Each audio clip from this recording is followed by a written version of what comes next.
dog owners in Dalkeith, Midlothian nearby.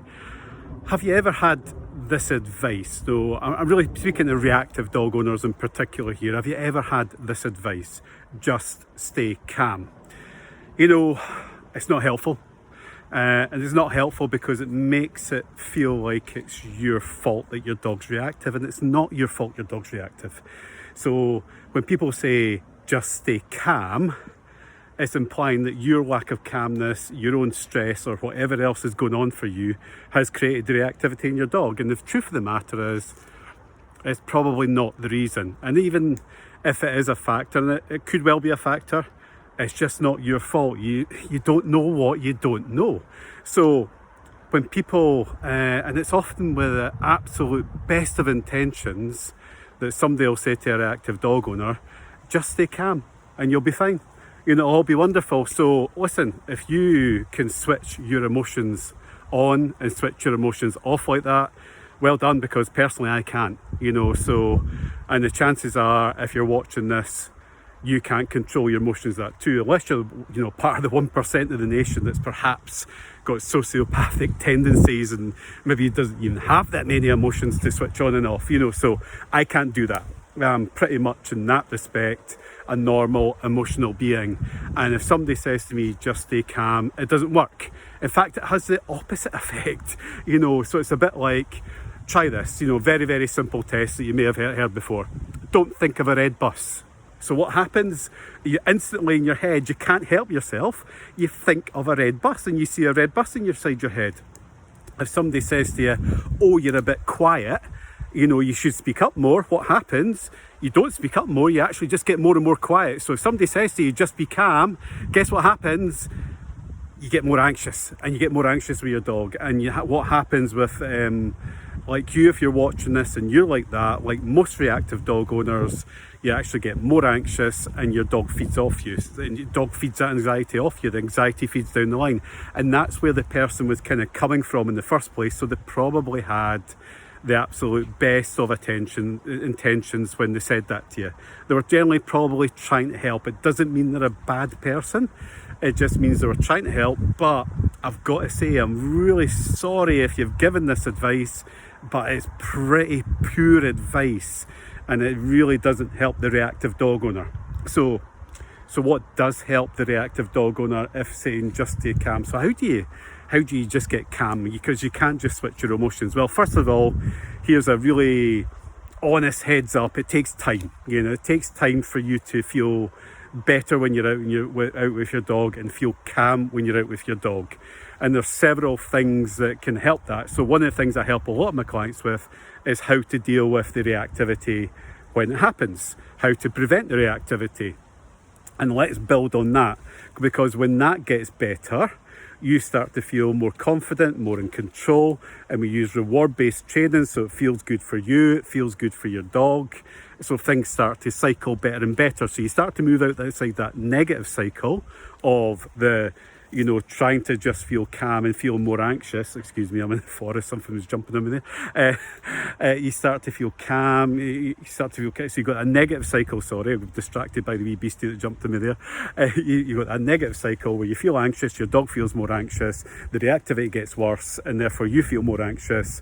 And what happens for a lot of people is they simply just start walking their dog less, because going out and walking your dog, that really simple, beautiful pleasure that you wanted to get when you got a dog, is completely disappeared, and it's actually making you feel pretty stressed out, so you stop doing it. You know, it's completely understandable and it's not your fault.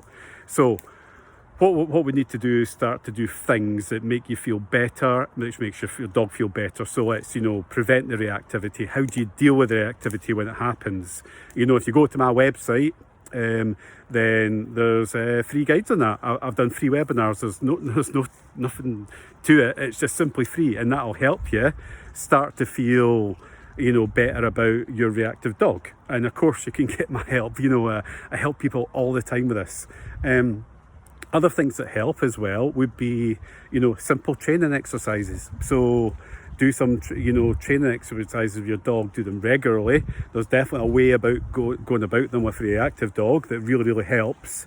And if you go about these exercises in the right way, your dog's confidence will build, your confidence will build, and then that positive cycle really starts to happen. So these can be exercises in your house. You don't have to be outside doing the exercises, and you can start there, and then you move to your garden, and then you move to quiet locations, and then you move to quiet locations where there's dogs very far in the distance, and all of a sudden your dog starts to learn.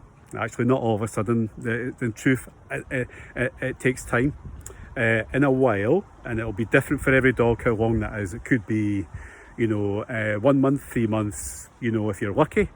Quite often it's a year, if I'm being honest, till your dog really calms down in the presence of other dogs. But you start, you build it up from your house, from your garden, training exercises that involve getting your dog to pay much more attention to you and focus on you, and for you to be more fun, more interesting, more exciting, so doing those things with your dog when there's other dogs in the distance is such a positive thing, and it makes your dog feel better, and it makes you feel better, and you start to build that beautiful thing called hope, where you kind of go, and actually I know that if I keep doing this stuff, what's going to happen is my dog's going to start being cool in front of other dogs. Yeah, so your dog's stress levels go down and your stress levels go down. You can't just be calm. And so many clients I see where I hear this is the advice that's been given to them, where somebody said just be calm, and it's just like I honestly, I've lost count the number of times that somebody's been given that advice. It's poor advice. In fact, it's crap. So please, I'm not beating you up if you've given it. You've done it with best intentions, but if you've been given that advice, then please just ignore it. The best way to deal with it is go, that's nice, and just walk away. Yeah, just walk away from it. It ain't going to help you. Yeah, great. If you can switch your emotions on and off like that, absolutely fantastic, because I can't. And I think that's impossible. And related to that, there's other things that I kind of help reactive dog owners with. So in terms of, your own behaviours that comes out with your stress and your anxiety. So you're out with your dog and you see another dog, you'll do certain things, you'll behave in certain ways, and probably because of the way the mind works, you probably won't notice it. And what do I mean by that? Because your dog's mind works in exactly the same way.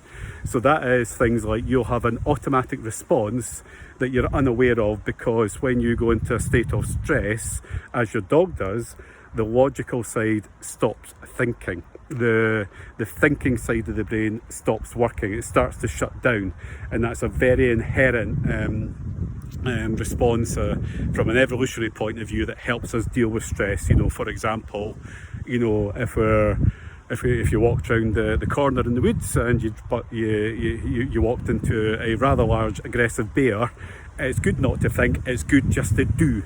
And that's what happens when you're stressed, is you just do, you don't think, so you can't think. So in that kind of example of bumping into the bear in the woods, you probably, what you do is you bolt and you run like hell. It doesn't come into your mind that the bear can run faster than you. You may well go into a flight response. So basically what happens with stress is that the mind, your dog's mind and your mind, goes into basically autonomic responses, which basically means you'll do things you're not aware of. Very, very common one, for example, would be you're walking along, you're out with your dog on a leash, and you see another dog and you go like that. Yeah, no, Breezy, yes. So Breezy's just responded to that and she's all waggy tail. Yeah, and there's a reason for that, because I wondered if I did it at one point, so she kind of looked at me all excited and wagged her tail because she thought she was getting a treat. So why was that? Because, I've taught this to many dog owners, so, and I've heard really expert people saying to people, just don't do that. I don't know how you can just not do that, So what you do is you train for it, if that's how you respond. So what you do, your neighbours may feel you're a little bit strange, but you walk along the street and you go, and you throw the dog a treat, and then you go, throw the treat, throw a treat, because you get your dog to start to understand that when they hear that, it doesn't mean there's a dog, and get ready to go into that lunging and barking mode. that means look at mum, look at dad, and you'll get a treat. So it starts to mean something very, very different.